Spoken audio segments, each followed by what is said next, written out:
Good evening. I would like to call this meeting of the Fargo Board of Education to order. Could I have a motion for approval of the agenda, please? Jim?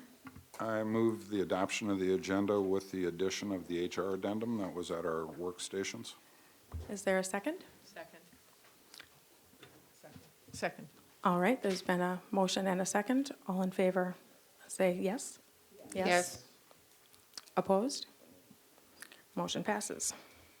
Recognition of audience members.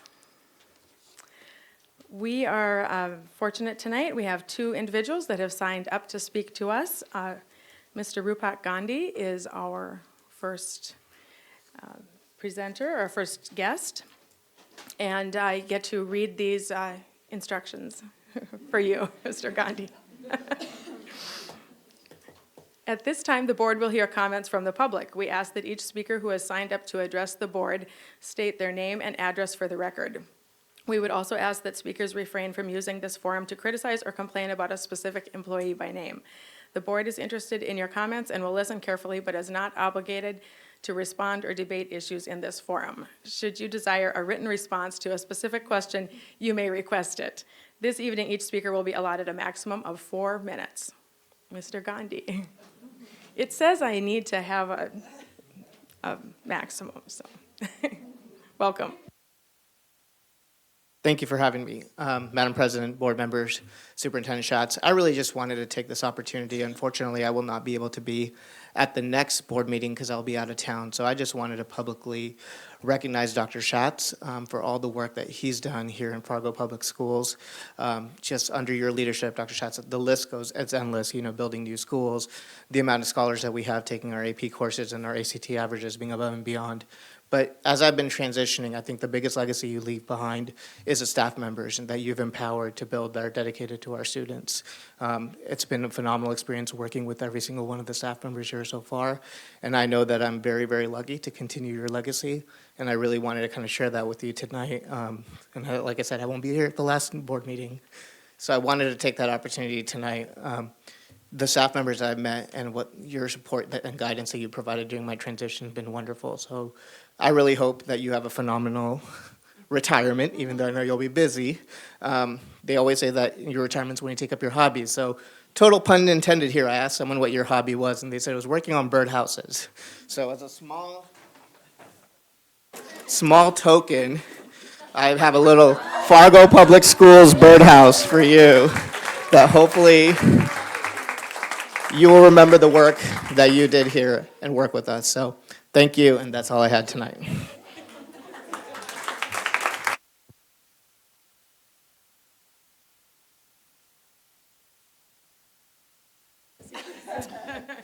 And so when I was awaiting my opportunity to sit in his chair, they even allowed me to sit at one of these tables. And Dr. Gross is not here tonight, so I think it would be appropriate if you joined us at the table since you are officially the next superintendent. So please come forward and sit there.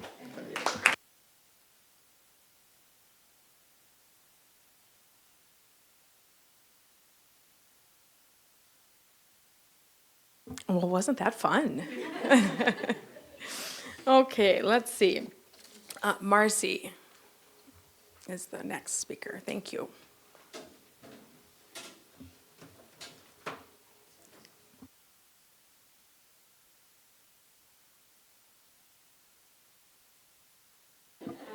Marcy VC, 6450 13th Street North, Fargo, North Dakota, 58102. Marcy, is that microphone on? Is the blue light on? Now it is. Thank you.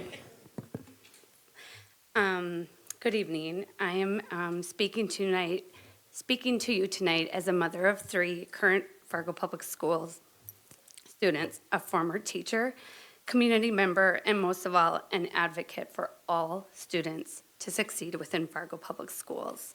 I also want to acknowledge those here supporting my message and the many that you have heard from through email. The topic of a level D setting is very fragile and unfortunately very misunderstood and affects all Fargo Public School staff as well as students in our community. We are a district that is dynamic, powerful, research-based with highly qualified teachers who have the foundation to support and meet the needs of all academic learning. The current Fargo Public School mission statement reads, "To achieve excellence by educating and empowering all students to succeed."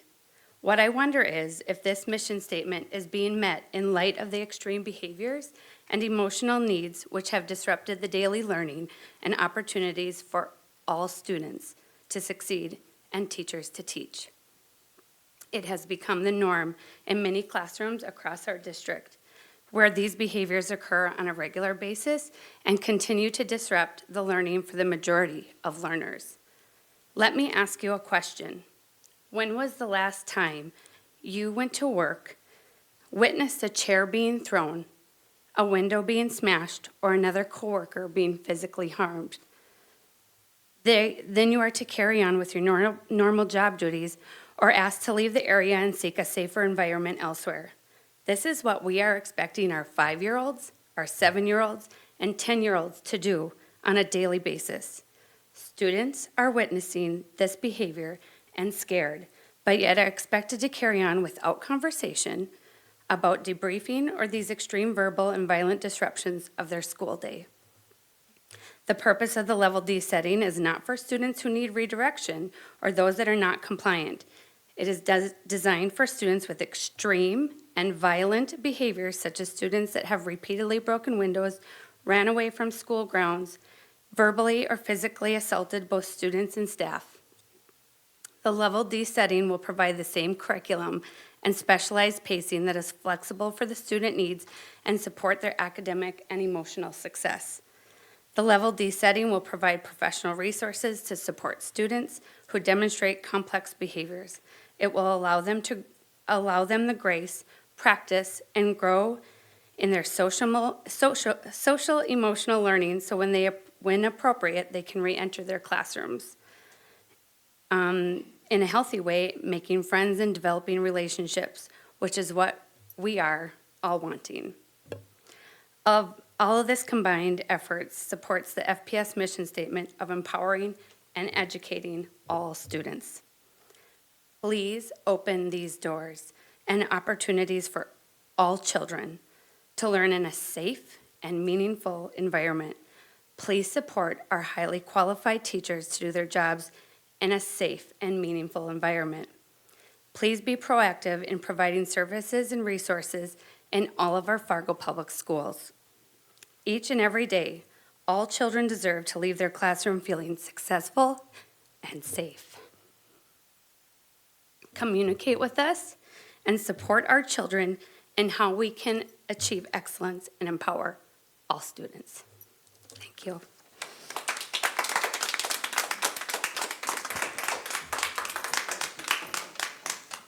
Thank you very much. Moving on to staff reports, we have an FEA report. Hi, Laura.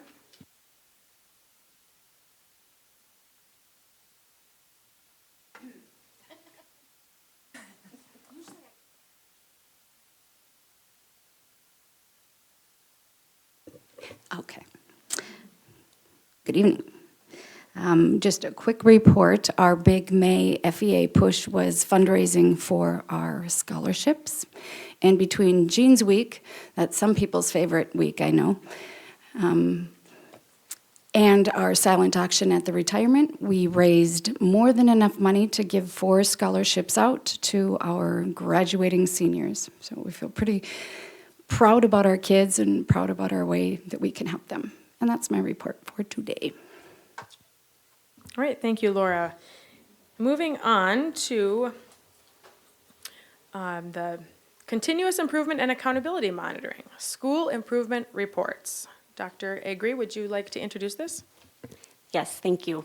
As you recall, this is a board report every June where we have our schools who are on their 5-year review cycle report out some of their successes that were reported out by the team that visited their school site and their team preparedness. They'll also share things that they're continuing to work on and what their next steps are. This year, uniquely, we had 5 schools, and they're all elementary schools. But remember that the district, as well as each site, has a visit every 5 years. So we have our principals from those 5 sites with us tonight. And of those 5 principals, 2 were brand new to the principal role this year. So to have an October site visit when you've been new to the school since August was a big undertaking. And they took that on very boldly and have some great successes to share with you. Additionally, when Sue Meister retired, I want to say 7 years ago. She did CTE, which Denise Jonas took on, as well as our advanced ed or our school improvement processing. And we continue to consult with her into her retirement, although she's spending more and more time in Arizona every year. So Sean Safransky has stepped up very bravely, and he's the assistant principal at Davies. And he has learned a lot and been a great leader. And he will start us off tonight just talking about that advanced ed process. And then as our principals come up to share some nuggets about their site visits, they will introduce themselves. So thank you, Sean. Thank you very much, Rachel.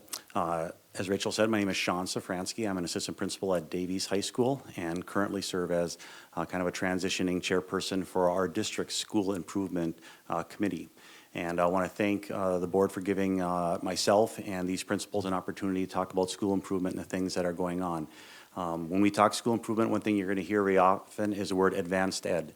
And all advanced ed is the accrediting agency that we use here in Fargo Public Schools, and it's the accrediting agency that all public schools or all schools in North Dakota use as the agency that then tells the state of North Dakota that they meet the accreditation standards required by the state. And so the accreditation process, as Rachel had said, it's on a 5-year cycle, and our next accreditation visit will be in the year 2021. And at that time, Advanced Ed will put together a team of maybe 5 to 7 individuals from all around the country, educators, professionals from all around, and their job will be to come in and immerse themselves into every building as possible, talk with leaders, community members, as many stakeholders, students, teachers, you name it, and get a real feel for what the type of school system we have here at Fargo Public Schools. So our job as our committee with that is to try and help plan for that 2021. So what we do is we use what are called these external reviews. And in these reviews, there are a number of reasons kind of why we do them.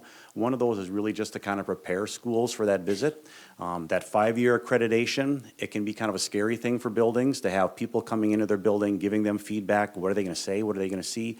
And we feel that having these teams come in, it kind of helps lessen maybe that anxiety and helps better prepare them so that they feel like they really know what that accreditation process is all about. The review teams that we set up are made up of teachers, principals, strategists, all different individuals from around the building. So I think the more people we have involved in that process, being on review teams, they're able to take the knowledge and understanding of what that review team and what that process looks like back to their own building, and hopefully that information filters out so that we have an across-the-board strong understanding and preparation for that 2021 visit. A couple things that we really feel that the review does is it ensures consistency and it helps mirror that process. Everything our review team, the processes, the things we do, when we go into the buildings, the students we visit with, the teachers, the questions that we ask, are very much mirror and mimic exactly what that review team is going to do. So we feel that when we do that, when that review team comes in, they're going to see and recognize a consistency across all buildings so that we are all using similar protocols and procedures for studying data, the using data process. How do we develop and set goals for our buildings? How do we measure if our goals are successful? What do those processes look like? And so hopefully when we create a consistency, that when that team comes in, they will see that, and hopefully that will reflect positively in that final report when they create that, when that team comes. And probably the very last thing, providing building leaders valuable feedback. I think there's one thing that you can never get enough of is feedback from whether it's outside or even it's internal individuals inside our building. Sometimes we work in such kind of closed buildings that we don't often get a chance to really see what other buildings and what's going on. And when we use just the power of the professionals that we have in our district to go into buildings, and they really do two things. One, they're going to recognize powerful practices. I think sometimes as building leaders, we always focus on, oh, how can we do better, or what's the negative, or how can we make this change better, or what can we do better for kids? And I think when we recognize powerful practices, it tells the people who are really in the trenches, rolling up their sleeves, doing that work, trying to make things better and learning better for kids. When we can affirm some of those things, I think it is a real positive and it's a powerful aspect of that team when they can come in and say, yes, the things that you are doing, we recognize that you're doing them well. Keep that up. Keep up that hard work. And then on the other side, bringing that team together, we want to be able to kind of recognize, are there some areas where there's some struggle? Are there some challenges that we feel out there when we're doing our investigation, our interviews? And then share that to those buildings so that we can kind of share that with them so that they have an idea of what are some areas that maybe we can make advances in. Are there some maybe real quick fixes, or are there some long-term type of things like that that you could look for as a building? And really, we just try to provide some advice or point in the direction and say buildings, then it's up to you to create the goals or make the corrections and do those type of things. So that's really what that external review process is all about. And again, I want to thank you all very much, and hopefully what you have to hear from the buildings will be very rewarding. So thank you very much for your time.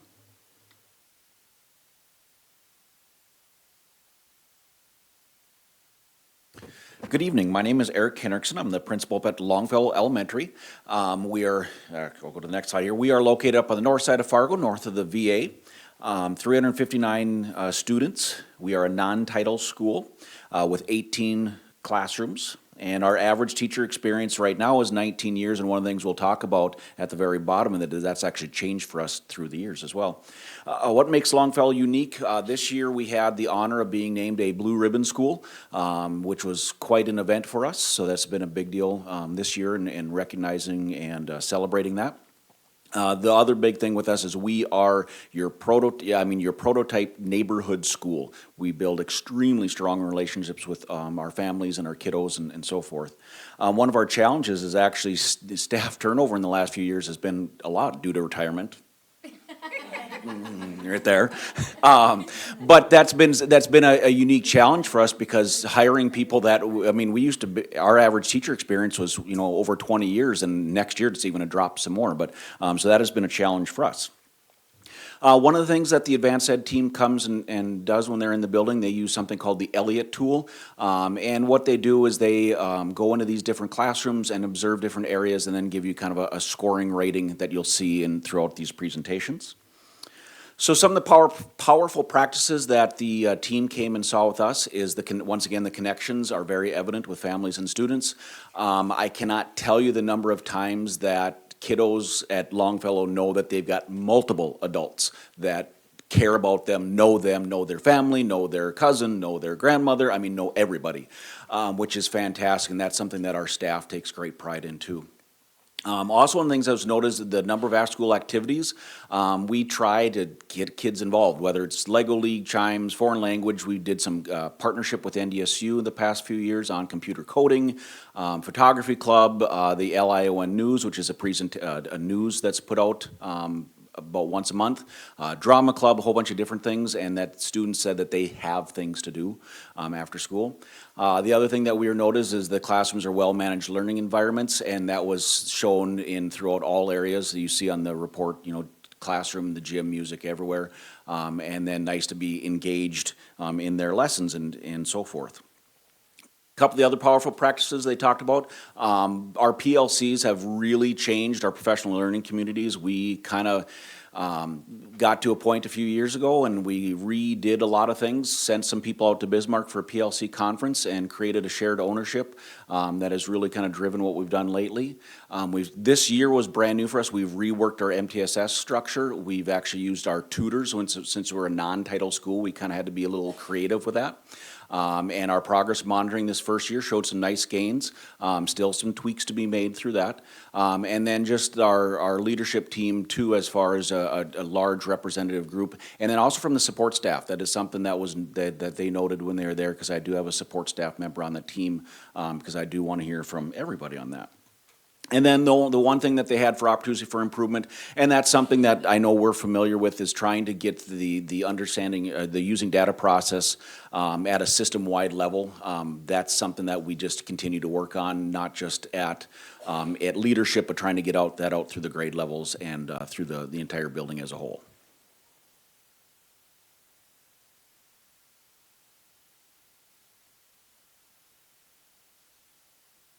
Good evening, I'm Carrie Raggy, and I am one of those first-year principals. I am at Kennedy Elementary, and I was the one that jumped in, and we did our review October 24th. Kennedy is a building of about 531 students, about 88 staff members, which is the total number of staff. We are a non-title school, and we have about 13% free and reduced with 24 classrooms. One of the things that makes us unique is the last couple years is our demographics have changed with the boundaries being changed, so we have lost some students to other buildings. And our challenge this year was we have a new principal as well as a new student performance strategist. So here's our scoring that Eric talked about on the external review committee using the Elliott tool, and some of the highlights of what the personnel that walked through commented on. Some of our powerful practices, one of the things that we have done this year to make things very transparent is we've used the Google Team Drive, and so every one of our committees, every one of our PLCs, every staff meeting, every extended PLC is all on the Team Drive for staff to see what other people are doing. So it's a one-stop shop, and staff has really liked that, and the review committee really appreciated that. The second thing is the school's positive climate was very evident between students and staff. That just really speaks for itself. We have wonderful staff and students in our building, and so it was exciting that they were able to see that. The last powerful practice that they noted was the students demonstrated effective self-regulation skills throughout the building, which was in the hallway, cafeteria, classrooms as well, which we all know increases engagement, so that's why that's very important. And so it was very nice that they were able to see that. And one of the things that the students, when they were asked, they said that the staff was one of the highlights of them coming to school. We had two opportunities for improvement, and the first one was to design and implement a 21st century skill, and one of the things that they said to us was it's really low-hanging fruit. So that's exciting for us, meaning that's going to be an easy target for us. And so what it really meant for us is next year we will be adding a 21st century committee to our school, and then they will be working on a common rubric that all grade levels will use to measure one of the 5 C's. The last thing that we could improve on was our vertical alignment. So what happens in our PLCs is grade levels get together and they kind of work together, which is a great thing. The problem is K doesn't necessarily talk to 5, and there's a lot of great things that can happen to know where the kids have come from, and then actually even great teaching practices. And so we did something through LSI, Learning Sciences Institute, with Coaching for Implementation this year. So our teachers were able to go in and observe other teachers working and take some of those great instructional practices back to their classroom, as well as give teachers positive feedback on what they were doing.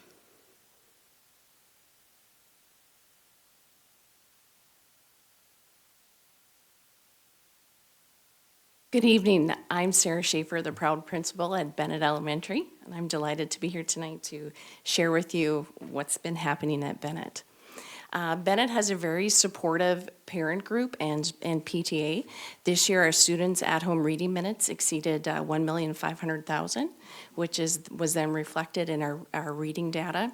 We have a pretty stable teaching staff. This year, we had 2 brand spanking new teachers, which hasn't happened at Bennett for a very long time. Bennett also has a very strong MTSS-A program that is woven through our PLC meetings, and much of that can be attributed to the strong work that our SPS does. Here's a picture here of our data hall. We display our reading data. This happens to be the side that has the reading data on there, and you see the kindergarten and then the first grade. Not many schools can say that at the end of the year, 92% of their kindergarten students are at or above grade level. We met our goal this year, which was to have 90% of our students at grade level, but what was more exciting is 95% of our students made a year's growth, which is very important. You can see that there's multiple pages up there because every 6 weeks when the data is reviewed, the current data is placed over the top of the old data. So we can see each X designates a student to see where are our kids moving. So that's across the hall from our teacher workroom so that it's visible for all staff members, in addition to our math data and the results of our culture and climate survey. We were pleased to see that the committee that did our review kind of confirmed what our individual school improvement plan committee had designated as our areas for improvement. We know that next year MTSSB is going to be a focus of our school, and we're going to be one of the schools that pilots the implementation of the social emotional learning curriculum. This past year, we had all of our students that participated in the CPI de-escalation, did I say students? Sorry, all of our staff participated in CPI training for the general education classroom, as well as completed the second round of the trauma-informed training. So we feel like we have a good base to do that. The other area that we're also going to focus on is really explicitly highlighting where our 21st century skills are being worked on. We know that academics is our student achievement is the focus that we have, but we also are concerned about having well-rounded students. We have a very vibrant fine arts program. Our PE department has the Bennett Ninja, or American Ninja Warriors course. That's a big event in the fall.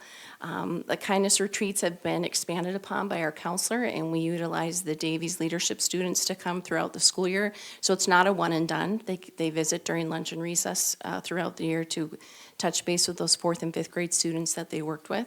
And our vertical teams is a very vibrant practice that we have as well, where every staff member is on a team with someone else, and each month they go and observe others teaching and give them feedback the following meeting.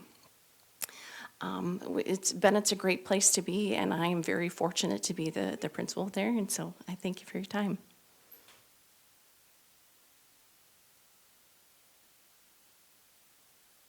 Hello, I'm Leandra Ostrom, and again, a brand new principal. So Carrie and I were chugging along together. I am at Horseman and Roosevelt on the north side of Fargo. Very proud to be there. We are a split campus, so that makes us very unique. We have 163 students K2 at Horseman and 180 students 3-5 at Roosevelt.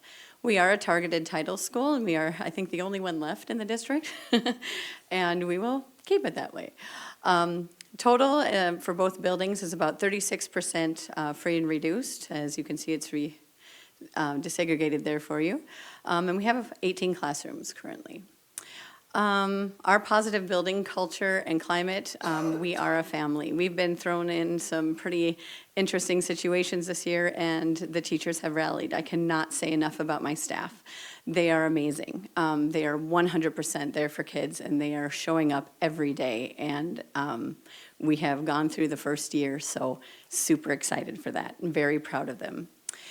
Some of our challenges, of course, being a split campus, is communication. So I've taken it upon myself to do a week at a glance, which I lovingly stole from Jeff Resnichek at Centennial, and kind of do a newsletter that encompasses both campuses and the happenings there. And it's also a little bit difficult to have a half-time student performance strategist and a half-time administrative intern.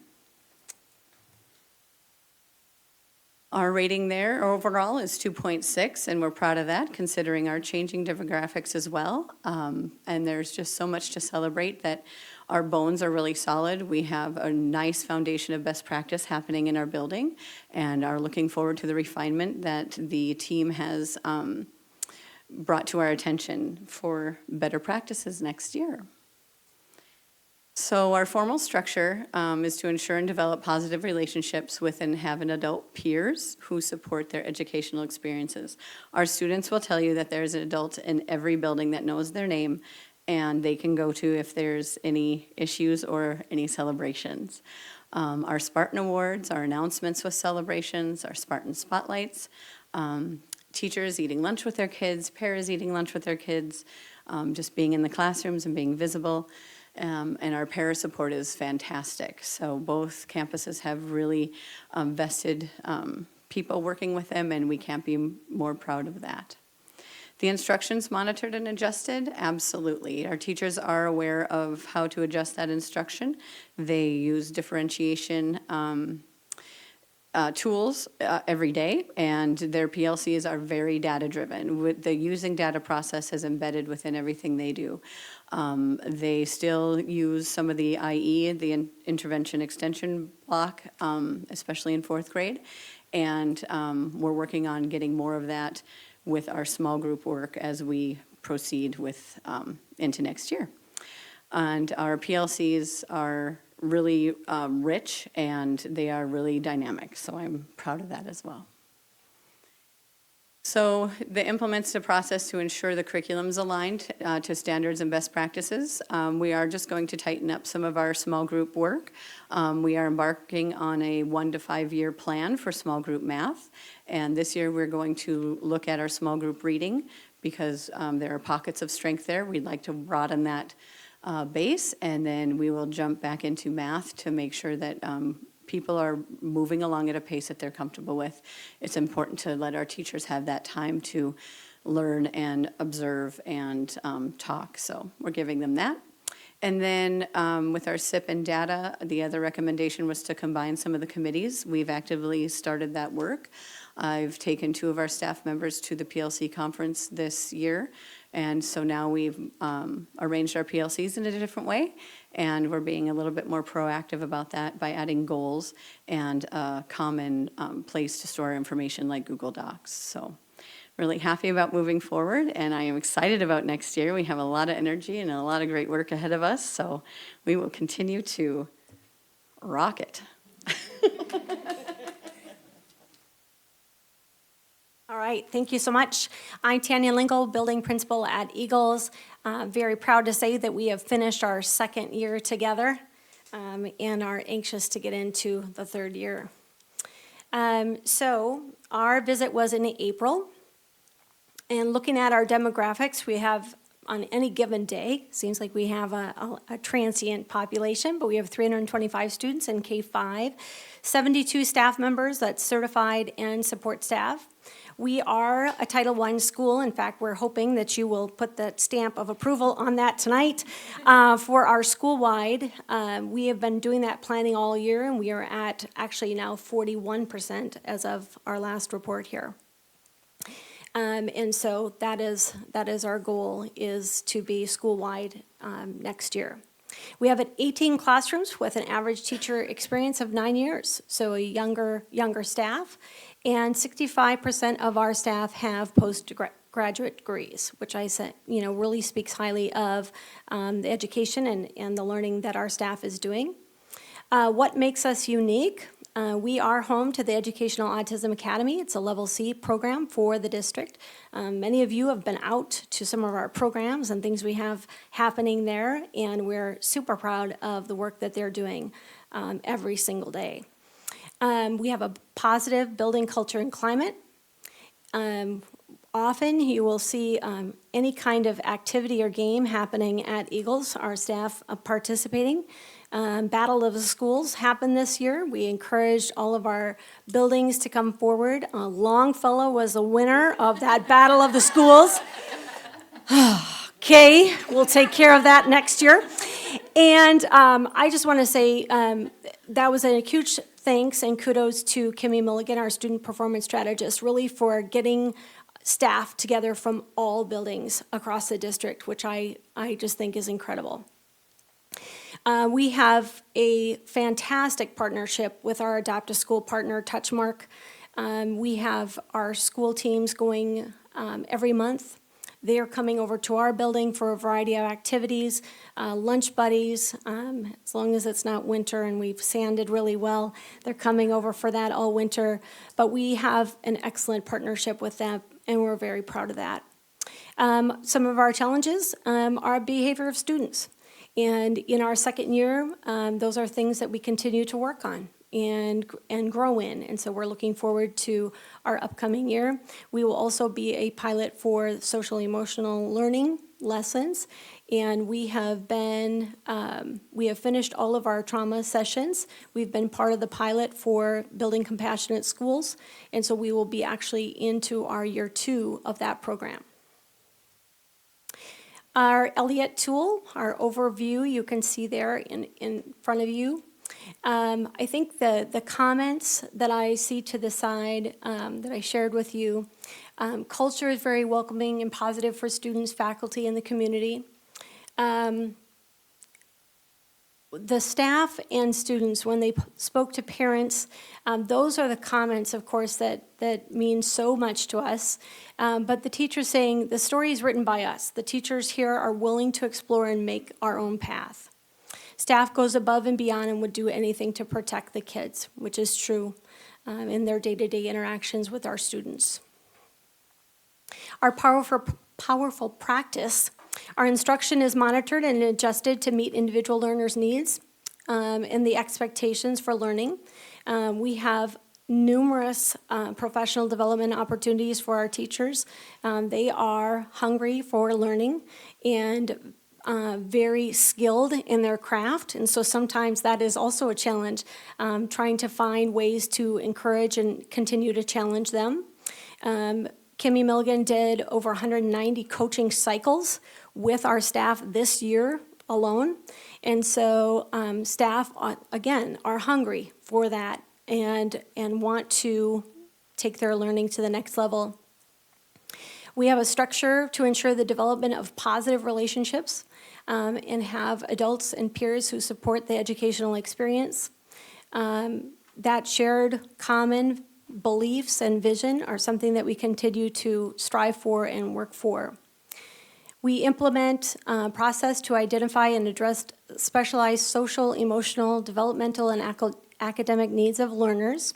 And so that deliberateness in our planning and relating to our students is something that we are very proud of. Our opportunities for improvement. Learners have equitable opportunities to develop skills and achieve the content and learning priorities established by the system. We are going to be focusing on that in the next year, looking at the activities that the students are doing during their small group time, and then what the other kids are doing. So the Daily 5, if you're familiar with that. Really looking for that time to be intentional learning, really focused on where the students are at, and so really individualized. And this year we're going to be looking also at our students at the other end. So those students that already know and can do, how are we going to continue to stretch them? And the learning culture develops learners' attitudes, beliefs, and skills needed for success. Teachers are aware of students' academic needs that must be monitored for growth. And so really we have a very strong MTSS process, but that's something that we're going to continue to develop. Our learning targets are posted, but we need to be working on continuing to get back to those throughout the lesson, checking in, doing exit slips in all of our classrooms. So that's something that we're going to continue to work on. And then really asking our students to monitor where are they at with their learning, where do they feel they are. That's all we have. Thank you so much.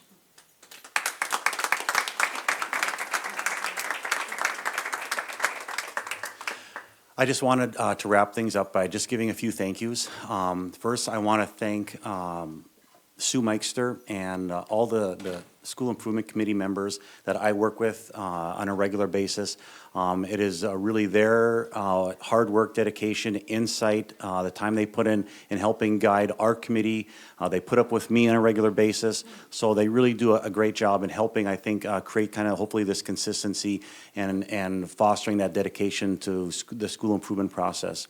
And I also want to thank the board for giving us this opportunity to speak here. I think it gives us a great opportunity to reach out to all the stakeholders in our district, and so that they get an opportunity to hear from us the things that we're doing and where we recognize those things that are going well, and how are we addressing those areas where we just need to keep growing and getting better. Because in the end, we are all here for kids, and the more we keep progressing each day and how do we get better, that's how we advance learning for our kids here every single day.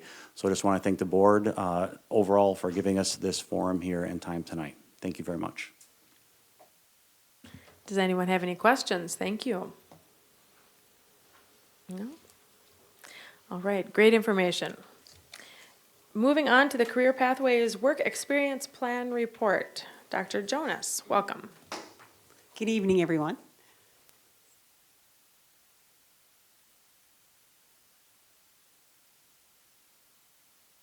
Thank you again for allowing me some time to visit with you. I feel like I've seen you quite often this year, and so I hope all the messages that we've shared throughout the year tie together this evening. Part of my conversation will be about career pathways and work experiences. And as we think about the strategic plan this year, we've talked about some co-curricular, we've talked about our community partnerships and outreach, we've talked about STEAM with robotics, and tonight we're going to focus on the area of student achievement and growth. And in this area of the operational plan, there was a goal to research and present findings on career pathways and work experiences and share that with the board. And it is under standard 3.1 and 3.12 for the advanced ed goals as well. This slide is not new. You've seen it many times this year, but the whole idea when we talk about career pathways is just understanding that the K-12 education system has many opportunities for our students, and the motto that I've adopted and stole from a neighboring school in Minnesota is the right student in the right path for the right reasons. And we don't always know what those reasons are, and it's our job at K-12 education to help nurture that and explore that. And so in this mindset of career pathways and work experiences, we sometimes think currently about school in this format. We have our core foundations, which our elementary principals just shared great information on in their schools, and they set the stage for what happens. But then sometimes along the way through our middle school and high school experiences, we think about students as academics, career tech ed, or fine arts. And then everyone goes to college. So that's kind of what happens. But when we think about it a little more deeply in career pathways, we start to think about, well, who's responsible for this discussion? District as a whole, we are serving the public, and our community, obviously, in this conversation is asking, what about the workforce? Are our kids ready? Do they have 21st century skills? Are they good citizens? Can they survive on their own and contribute? So that's a dynamic, and then we go down to the building level and we say to the principals, what are you doing about this? And the building principals look across and we talk about our counseling department and our teachers and our coaches and advisors, and then parents are in play, and then our students are all a part of this discussion as we support each other in this model. In the career pathways conversation, one perfect storm that we're experiencing right now is this image of education, rethinking education, innovating education. You're hearing it from the governor, you're hearing it from the national platform. What is quality education and what should we be striving for our students? There's a lot of criticism right now. Is a 4-year degree necessary, or should we be promoting 2-year degrees? And all of this is around us right now. And it's fun. It's fun to think it through, but it's also can be overwhelming if we don't have a path and a plan. So the idea behind this, and I'm going to skip the video and I'll send it in an email, is an experience of a young, very successful high school student making a career choice based on her passion. And the reaction of the parent when this very advanced student is choosing a non-traditional career field like automotive. And how do you deal with that? Because that's her passion, and that's a great opportunity, but sometimes it's shocking for people to think, well, why would she do that? So I'll share the video with you via email, but it just stops to make us think, what do we really think about education? And when we talk about students' passion, are we truly listening and helping them develop that passion? Career pathways encompass, and I talk to you mostly about career and technical education programming. Tonight I'm talking about the bigger picture of career development as a whole. And when we think about our graduates, it's about career development and are they ready to go off and have a been informed to make a decision. So we're talking about the core that's wrapped with 21st century skills, that's wrapped with career and technical education interest areas, with a work experience to say, yes, I am really interested in continuing this, or you know what, maybe I changed my mind and I need to explore some more. And then eventually, the hope would be is we have K-12 graduates that are choice ready to move on and make some great decisions in their life. Again, the vision is the right student in the right path, you know, for the right reasons. Once in a while, we have a tendency to step back and say, students take classes because of their friends. But in some of the research, it shows that some of our least influential people are our friends and our social media and our counselors, which can somewhat be surprising as we hear students talk. When we look at it, most think that academic subjects are the major influence in a future career. But when we think of academics, once in a while we only think about our core academics. And so we need to think about academics broadly in career ed, in the fine arts, so thinking about it larger. We also, data shows that the influence on a career pathway, the largest area is what are your interests? And mom and dad, you know, they play a role in this. So what are they educated in knowing what is available to their child or not? So that's important. Ultimately, the greatest influence, according to this study, is the influence on careers is experiences and having the ability to experience something. And K-12 education is a great funded platform for free exploration. So we want to develop that. So in this process of just coming to you with a plan, that's just the background, and the idea is to research, using the data process, building a team, what are we currently doing in Fargo Public Schools, because there is, what we can say is there's a lot of great things happening. And so we went back to reflect on that, and in the areas of focus this year, we had our career education curriculum team focusing on what's happening under the counseling department. Our principals and career advisors and counselors, they participated in a study group on the Career Workforce Academy. We also did discussions on one of the trends that's been happening is packaging, packaging ways for more and better communication to parents, because once in a while the audience, even though we're doing great things, sometimes we don't share it in a format that's friendly. So thinking about what does that look like, how do we visualize the pathway? And then beyond that, the work experiences, Dr. Schatz has been involved, and myself with the Chamber of Commerce on Fueling the Future. How do we partner with our businesses to increase our work experience opportunities?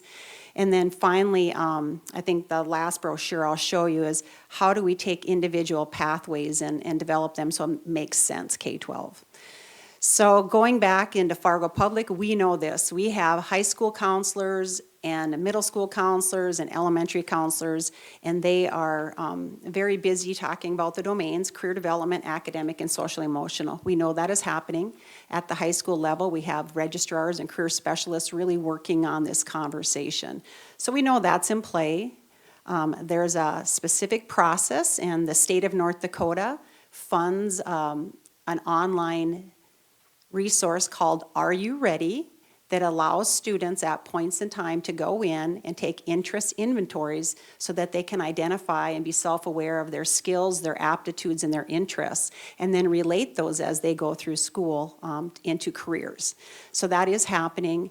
We also know that our schools do a tremendous job with developing an 8th grade 4-year plan.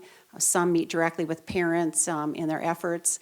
This goes on to say that our schools are looking at ACTs, scores, pre-ACT, and encouraging them from these scores to look at college that makes sense. And so you can see that these are happening through our process. Here's an example of a layout of 6th, 7th, 8th, or 6th through 12 in the months where they would implement some surveys and assessments to help them guide each year of decision-making, so we know that's in play. We also know that in pathways, even though earlier I showed the slide about academics, careers, and fine arts, really when we talk about career development, it's around the 16 career clusters. And so when we're visiting with students, we want to continue to drive these opportunities based on a broader scope of selection. There's so many careers that we're not even aware of, and many that are emerging. We've shared examples throughout the year of some of the amazing work experience, hands-on experience, career and technical programming that Fargo Public supports. This is career preparation. We've talked about some of the co-curricular and extracurricular activities that are happening, elementary, middle school, and high school. These are all ways for students to have experiences and understand what they're good at. We've extended our partnerships through the virtual center and talked about some of these programs that maybe Fargo Public doesn't specifically offer, but students can reach out and enroll in. What we want to get to is a visual where a pathway can be built and understanding from elementary to middle school to high school for the 16 career clusters, or at least the 10. Some of them can be collapsed, together. But that would be our goal as we work forward in this Career Pathways conversation. In the Career Workforce Academy, we talk about pre-K to an associate's degree, so we want to think about that as well. Christy Hubner was just here for the United Way, and she's working on cradle to career conversations in the community. And so when you think about even preschool conversations. So this is as we talk about K-12 education, we're also thinking about the opportunities of associate's degrees, dual credit, and on to post-secondary. Again, right student, right path, right reasons. Work experiences then are built, and we know that this is the model we're going to be using for next year. In working with our career specialists, we've identified what career experiences are you really implementing in our schools, and we're going to begin collecting data to say, how many are actually taking place in our schools, where can we grow, and where can we partner more. So we'll be working on that next year. And with the Fueling the Future, because it's such a big lift, to find sites and locations to partner with our students in placements. We'll be working with the Chamber of Commerce moving forward in the Fueling the Future grant. And Dr. Schatz is kind of smiling because I know that there's a lot of momentum behind including work experiences and career pathways in their discussions. And so we're excited to see where that goes next year.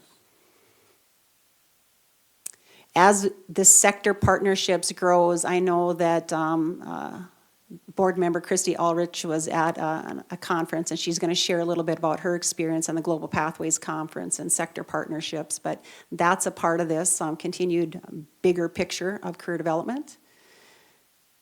Probably our biggest challenge has always been, how do we measure this? How do we really know where students actually end up once they graduate and walk off the stage or and move on to their career? And so in the state of North Dakota, Choice Ready and the ESSA model will be one way where we'll collect data and see our students moving into a Choice Ready, career ready path. And so we'll continue to include that in our discussions. Hopefully the goal in this conversation, this is really a research year, thinking and planning about how do we bring it all together. We're doing great things in many places. How do we tie it together systematically in the district, in the community, and across the state? And that would be the goal. So we can move from the left model to more of the overall comprehensive model for choice-ready students. And again, the right student and the right path for the right reasons. So you'll be singing that tonight, So that would be the goal.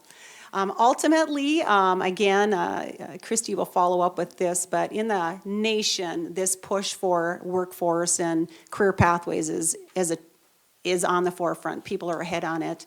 And we came back from a conference, and even though we were working on many of these elements, this 6-page document or 6 essential strategies really pulled together on how we could think about it comprehensively And we were very impressed, and I know she's going to share more on that, but I will leave that to her. But it really reinforces what we're doing and will help guide us moving forward as well. You know, why we invest, those kids graduating, I mean, that's our goal. 94% rate in CTE versus 87%. These experiences matter. These career work experiences matter. So keep thinking about, the pathway 2+2+2, the impact, helping families save money, helping students earn money, reducing the cost of education. So as we move forward, our career pathways conversation really has just started, and we hope that by next year we'll have some updates on some actual, maybe finalized documents for Fargo Public Schools and a pathways booklet, information on the Career Workforce Academy and the work experiences that are coming out of Fueling the Future. So that's an update from my standpoint. So thank you. Thank you. Anyone have questions? John? I guess I maybe have a quick one. When you show apprenticeship up there, what does that mean in this model? When I see apprenticeship, I think back to a cobbler and, I know. learn how to make shoes. What is that in the modern world? And In the what are we- modern, that's a great question, because some of the ideas from the past hinder us in the future. And the apprenticeship model today is, they're really trying to develop in many ways healthcare professionals. It could be anywhere from apprenticeship during maintenance and facilities. It could be in the field of IT where they're looking for computer programmers. And so it just depends on the business that would like to actually take the risk and say, we are going to bring students on that are 17. Age is usually the factor, 17, 18 years old. I know in construction, there's quite a few developed apprenticeships, but what it helps is many programs can say, we're going to pay you, train you. Some will get credits and toward degree programs, others, it just varies.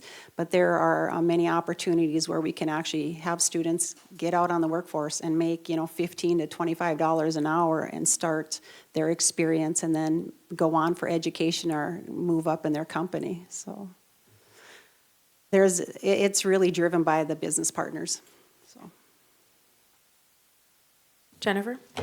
Just out of curiosity, how many business partners do we have currently?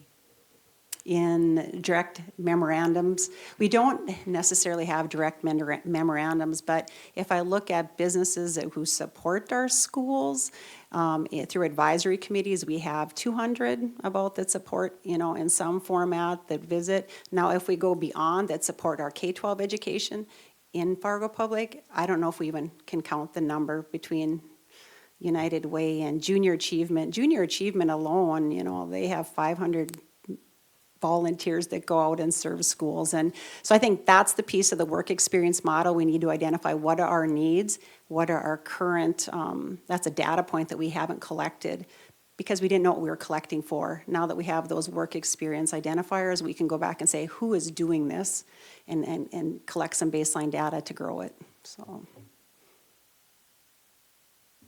Anyone else? All right, thank you very much. How do we feel about a 5-minute break? All right, we'll do that. Thank you.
Moving on to the consent agenda, is there a motion for approval? I move we approve the consent agenda with the additional HR. All right, there's a motion for approval with the additional HR addendum, and a second? Second. A motion and a second. All in favor signify by saying yes. Yes. Opposed? Motion passes. On to the business items, preliminary budget approval. Christie, please. Certainly, we have memo 128. Let me pull it up here, just one second. At the planning meeting, we reviewed the preliminary budget. As always, there are several things that are yet to come in prior to the end of June. So at this point, our recommendation is to approve the preliminary budget. So I would move that we approve the preliminary budget. Second. All right, there's been a motion and a second. Any discussion? Jennifer? Thank you, Rebecca. So I guess I feel like I need to explain why I won't support this budget as it's coming forward. Even though it's preliminary, we are voting, so I feel like I'll take an opportunity to share my reasons why. First, I think it's, it is our responsibility, and I did share this at planning, by the way. It's one of our primary responsibilities to have a balanced budget. And second, there are a couple of line items that are coming out of the general fund that. Jennifer, could you move your mic just a little? Sure. Is that better? For example, contracted operational maintenance and some lease payments that are currently coming out of the general fund that could be moved to the building fund. And we do have the capacity to do so in order to help balance our general fund budget. Third, there was some discussion around what that would do to our ending fund balance, and that there is concern that we keep that at a targeted range of 15 to 20%. And preferably more on the low end. Well, if that does increase it, I believe there could be some other solutions for that money as well. And if it's not something that's needed this budget year, perhaps we think of, giving it back to the taxpayers. So these are the reasons that I can't support the budget as presented. Is there any other conversation? Okay, Anne Marie, would you please call the roll? Goldenberg, Yes. Johnson, Yes. Paulson, excuse me, Ulrich, Yes. Ani, No. Benson, No. Boyd, Yes. Knutson. Yes. Motion passes.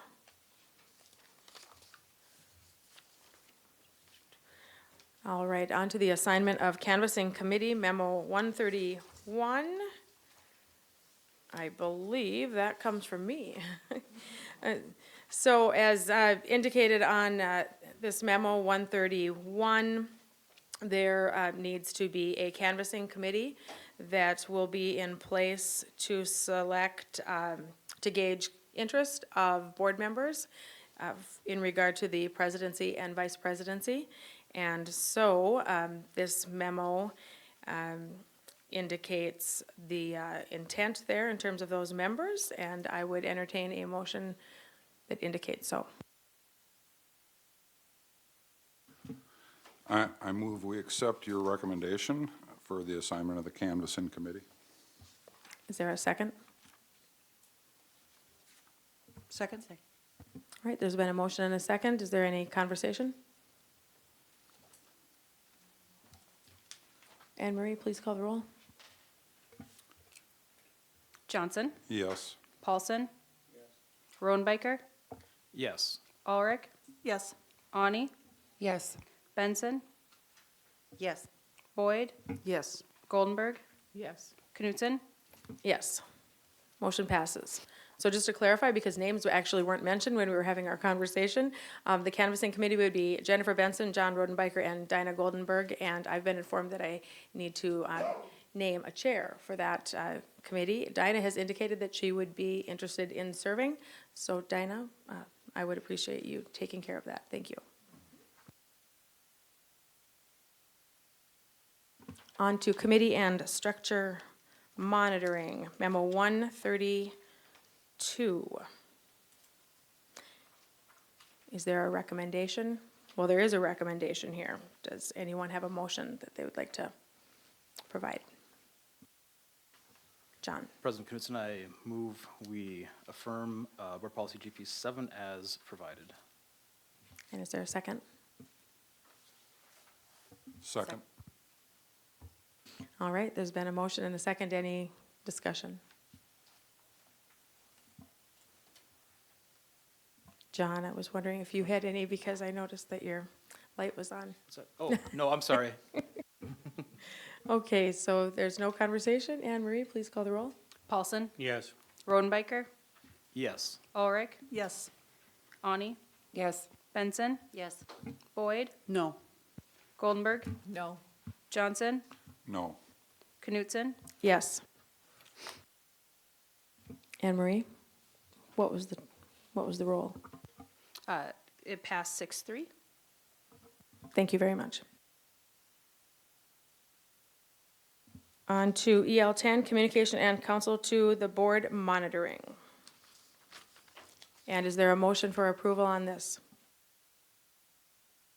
So moved. Is there a second? Second. All right, there's been a motion and a second. Any conversation?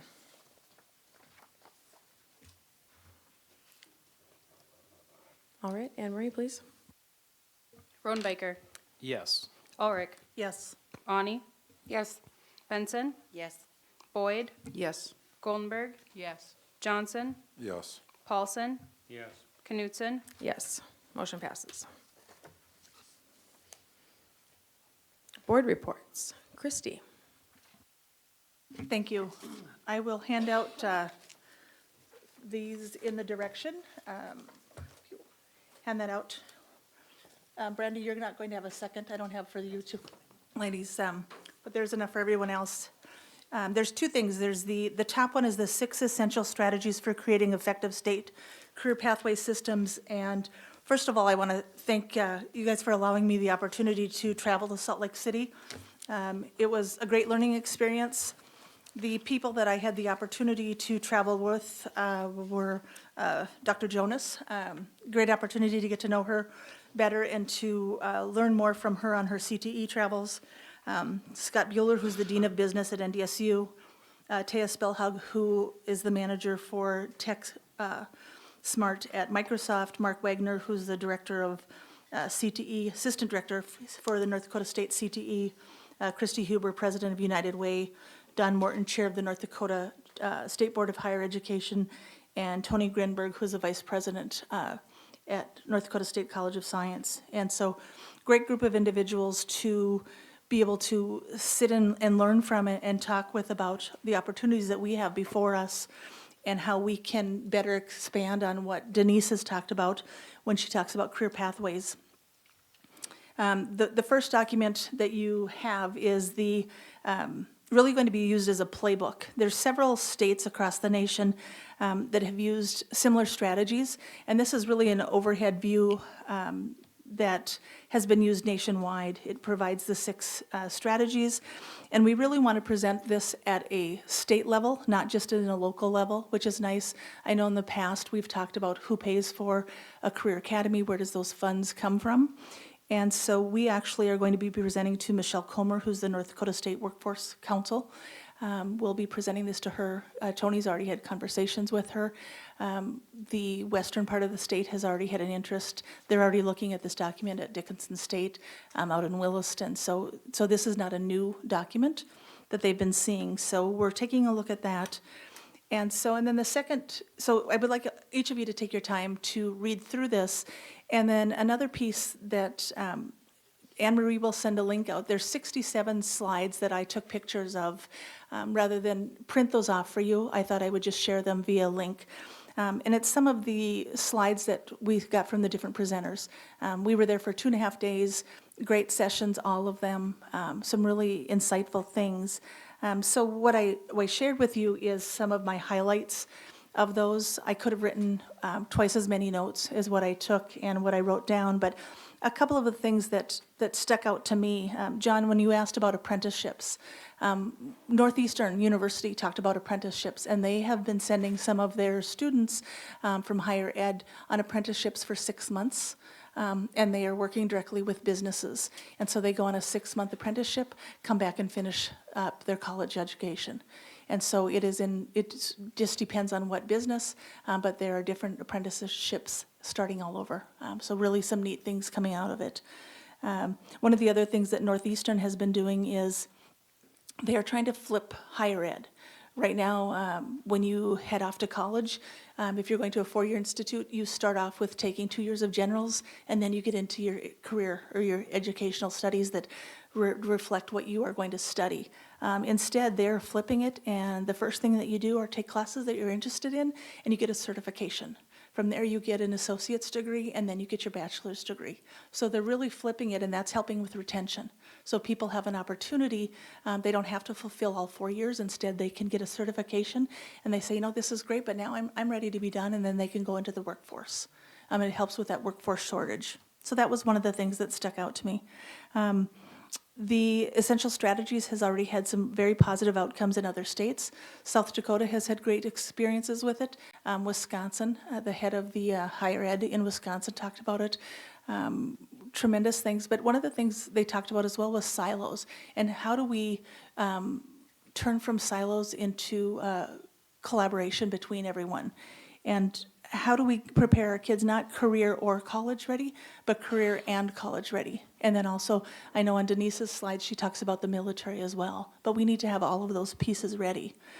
I know right now, when you talk about some kids going to a technical college or community college, and with my daughter just graduating, people look down on it and they think, a good friend, her twin boys went to Wahpeton this past year. And her boys were looked at as being stupid because they went to Wahpeton rather than to a 4-year institute. And their dad worked at UND, so they could have gone with reduced tuition. And now after fulfilling their first year, they said, we're not stupid, we were smart to go directly into our field. And so they've really figured that out. And I think that's part of what we need to do as educators. I'm not an educator, but as a school board member. But it's important to communicate to the people that a 4-year institution is not right for everybody, and so how can we better create those pathways? A question that my daughter gets asked a lot is, what is your major? She's heading to NDSU next year, and everybody says, Sydney, what's your major? Well, instead of asking what's your major, what are you building? And so that's a great question as well. Gallup has a new book out called What Are You Building? And I brought that book home with me, and I'm anxious to read it, and really looking at life a little bit differently rather than just what's your major. And rather than narrowing down our choices, when you're looking at all the opportunities that these kids have, and we talk about, well, have you narrowed your choices down for what you're going to study? Let's ask them instead about expanding out. How do you want to expand out what your choices are? So those are some of the key pieces that I picked up from this conference. If you guys want to ask additional questions, please feel free to do so. If you want to talk one-on-one with me about the conference, feel free to do so, but I wanted to keep my report fairly short and simple tonight. So any questions now, I'd be happy to answer. All right, thank you, Christy. On to committee, liaison, and correspondence reports. John. Thank you. Back on the 30th of May, we met with the FEA for negotiations, and we will meet with them again this Thursday, the 14th, at 4:30. And I have that right this time, correct? Yeah, 4:30. I reported the wrong time at the last board meeting. So 4:30 here. Looking forward to that very much. And also last Tuesday morning, the 5th, I attended the Eggs and Issues, where they were discussing the challenges of childcare in our community, and not just the need for providers, but the challenges of high quality providers, of affordability for families, and the whole economic model around that is really not working well, and how do we find solutions to that? And there weren't a whole lot of solutions presented. It's going to be an issue. I know several others were there as well, maybe wanted to talk about this, but I thought it was really good, really necessary. United Way and some other partners where they're talking about what they've at least identified the problem. We're collecting data and we're trying a few things out. But it's definitely an area that'll need to be continually monitored and worked on. But another really good exit issues. And that's my report. Thank you. Thank you, John. Jennifer? I too attended Eggs and Issues, but not sure that I have anything additional to add. John's comments were pretty thorough. And Health Insurance Committee meeting was postponed and scheduled now for the 26th of June. And that's all I have to report. Thank you. Diana? Confuse us. So I officiated at the Woodrow grad and attended the South grad, just sat on the floor with the rest of the teachers and the students. I have to say that in the 12 years I've been on the board, I've never done that because my kids both graduated from school here, and so I gave them both their diplomas, so that was actually kind of nice to be on the other side, but also still end where I started. Negotiations, eggs and issues. I attended my last Board of Health meeting where we reviewed the budget for the coming year. I am participating in the search for the new health officer. I think I told you the last time both the executive director and the health officer are also retiring this fall. And I also participated in the MSUM Leadership Institute that is for young women who are considering any kind of office. Linda was there as well, and Rebecca. I've done this a few times. It's really a fun, it was particularly fun to see the young people and how interested they are and so on. So there's a future out there for young women in politics. And that's it. Christy? I attended Eggs and Issues. I was at the Western Pathways Conference, and I handed my daughter her diploma at Davies, so that was kind of fun. Nice. Linda? I enjoyed watching Christy hand the diploma to her daughter. We did that together, which was very enjoyable. The June Community Development Committee meeting has been canceled. There was not a full agenda, so that's all I have to report. David? I feel like I've been slacking off. I handed out diplomas at South, and that's the last thing I can remember doing. Jim? David handed out diplomas extremely well at South. He's being modest. Well, first of all, next week we have the summer state school board meeting coming up where we'll be approving the budget for the coming year, looking at finalizing all the speakers and breakout sessions for the conference. And it's also business manager graduation week next week out in Bismarck. Over the last week, I've participated in 3 different advisory committees for the governor's innovation task force group. Unfortunately, I was not able to get myself up to Northern Cass for their one-day summit up there. But I figured after spending 3.5 hours in advisory committees the 2 days beforehand, I wasn't missing a whole lot. And I do have a question. Actually, I want to first of all wish all of you that are on the ballot today well. But I do have a question for you, Jennifer, because it's been brought to my attention. I'll just read this. As a current member of the Fargo School Board, she has fought for and saved the taxpayers $4 million without having to cut any programs. I'm just curious, what part of our budget did you cut $4 million out of? You want me to answer that? Yeah.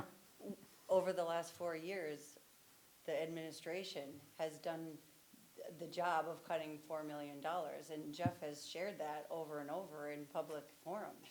Yeah, absolutely. I'd agree with you wholeheartedly. I was just curious because this print material actually said you fought for and did it, where I thought it was the administration. We all did support that. We all supported it for sure, but I think it was the work of the administration and the budget team that did it. With We the just direction of we the just board. eventually endorsed it, didn't we?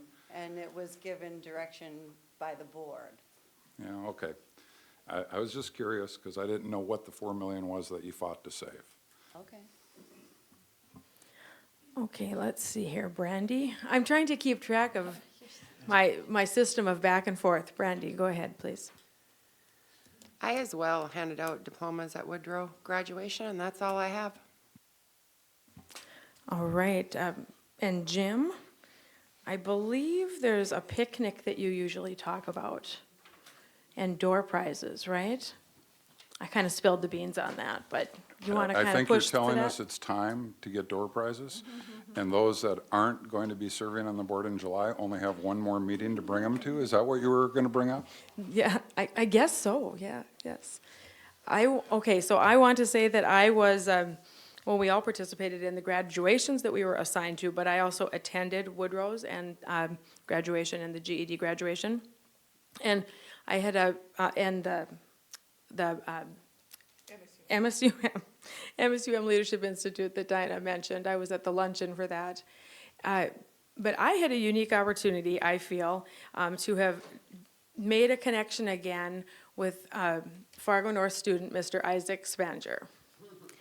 And that was when I was out visiting with some neighbors and went to a graduation, the end of a graduation event, and found out that his parents were there, and we talked about his involvement in the interview process as we offered up those involved with our student newspapers to have conversations with our superintendent candidates. And so it was interesting to have the opportunity just to walk in on that conversation and then that was the graduation that I worked. So it was kind of a interesting opportunity for me. And he talked more about, and his parents talked more about his experience in that process and how happy he was to be able to be involved. So I wanted to pass that on. All right, we have a slot on our agenda for a possible executive session. Is that needed? President Knudsen, yes, I would move that we enter executive session for the purpose of negotiation strategy as permitted under North Dakota Century Code Section 44-04-19.1. Second. There's a motion and a second. Point All of in favor? order. Jim? Yeah, I'm going to apologize to the board in advance.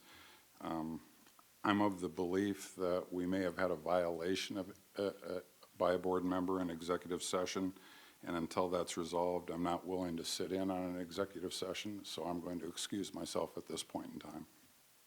Okay, thank you, Jim. And all in favor of executive session signify by saying yes. Opposed? All right, we will go into executive session. It is 6:58, and okay, Linda is exiting as well. So everyone, unless you're a board member or President Knudsen, I would invite our soon-to-be superintendent to join us. I will have to ask Anne Marie if that is something that is appropriate. The board can elect to have whoever they would like within their executive sessions. Is this something we need to vote on? No. Okay.